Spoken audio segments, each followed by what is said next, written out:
Hey everyone, well, it's Taryn Perry again, and we are on day one, officially. So a little change of scenery for you. I'm going to talk to you today about my 5 best practices for clean eating. All right, I thought this was appropriate as we are starting out on our journey today together. So let's dive right in, okay? So my first best practice, and this is something that I have utilized and implement since I changed my relationship with food 7 years ago. Plan ahead. Have a plan. Step 1, have a plan, okay? You have to know what you're going to eat day in and day out. You just have to know. Because if you don't and you allow yourself to just go about your day and then, oh my gosh, it's 3 o'clock and I haven't eaten yet, well, what's that doing to your body, right? Or if you have a family and you haven't figured out dinner, then you scramble to put something together and then it's maybe not as nutrient rich as it should be. Okay, so when I talk about a plan, I mean really mapping out that week. And so that's why I encourage you on Sundays or anytime during your weekend, get your grocery shopping done. Take the meal plan that I have posted and shared with you and go to the grocery store. Pick off some meals that you can use and duplicate throughout the week. Make it super easy. Be efficient with it, with your shopping, right? Because then when you come home, you can actually get out a calendar. You know, you can go pick up one of these. This is just like a school year calendar that I picked up at the drugstore. It was like $4.99 or something. And you can physically write down what you're going to feed the family or feed yourself that week. I know it sounds crazy, but again, we're trying to establish a better lifestyle of habits for you. And so you've got to have a plan.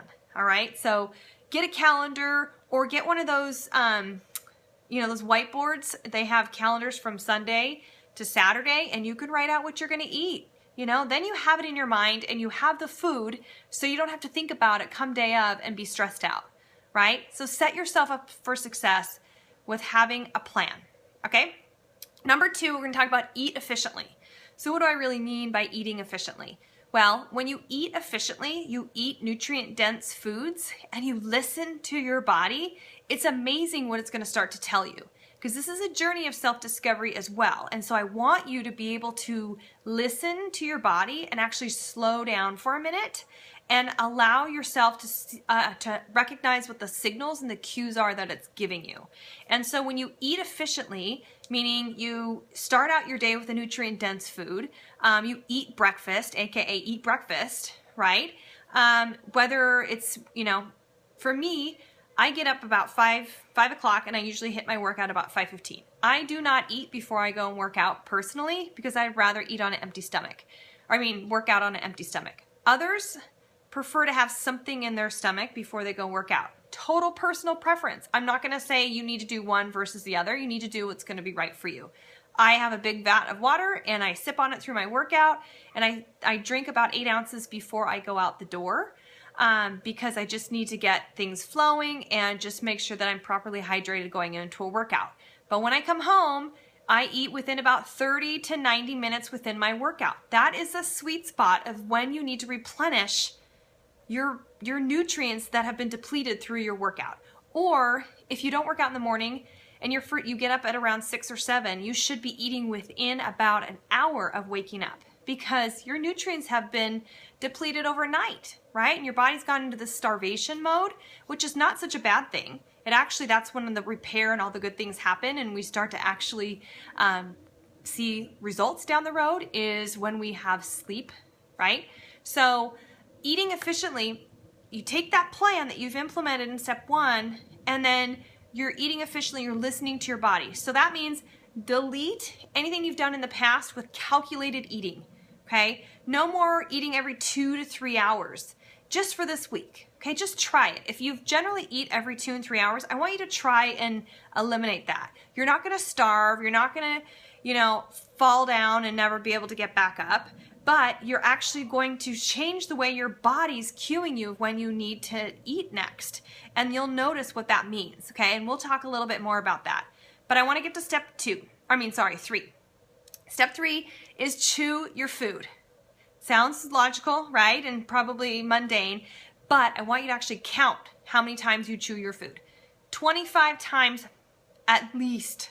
I know it sounds like a lot, and if it's a softer food, you're not going to obviously chew eggs 25 times.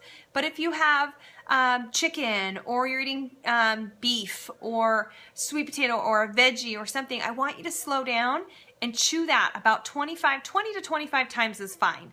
Because what that's doing is it's actually breaking down the nutrients you're consuming, and your body is being able to absorb it and shuttle it where it needs to go.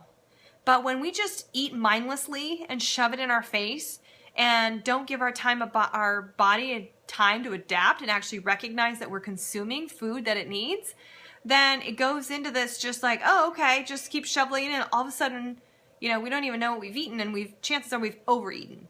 So what you're going to find when you chew your food is you're probably going to be fuller faster, and you're going to be satiated longer. Okay, you're not going to have those cues at 2 hours, which is, you know, your stomach might growl for a second, but you're really probably not hungry, right? Okay, so chew your food.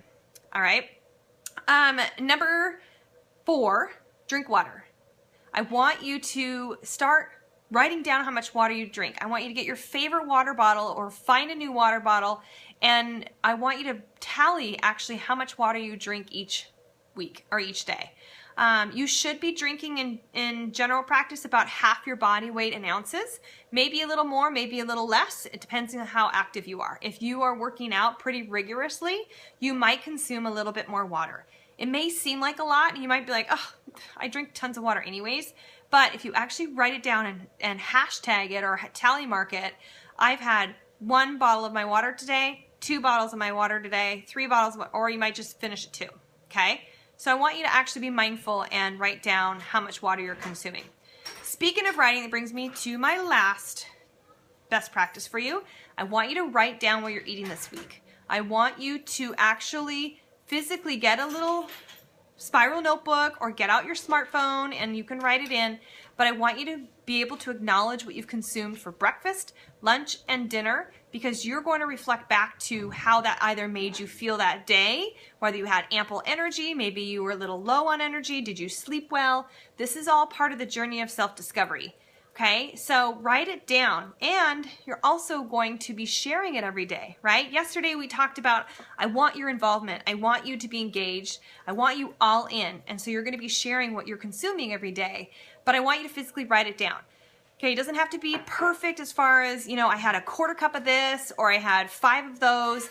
I want general things, like let's just keep it easy if we can, but I want you just to write these things down so you can get into a better habit of knowing what you're actually taking in, okay? So again, those are my 5 best practices. I want you to implement them this week, okay? Have a plan, eat efficiently, chew your food, drink water, write down your meals. Everything that you consume, whether it's food or beverage, I want you to write it down, all right? Well, let me know how you're doing. I'm excited to check in with you guys. Tomorrow, we're going to talk about what your plate should look like. For day 2, we're going to talk about your plate and what that should look like on your meals. All right, hope you're having a great day. Thanks for watching. Talk to you guys soon.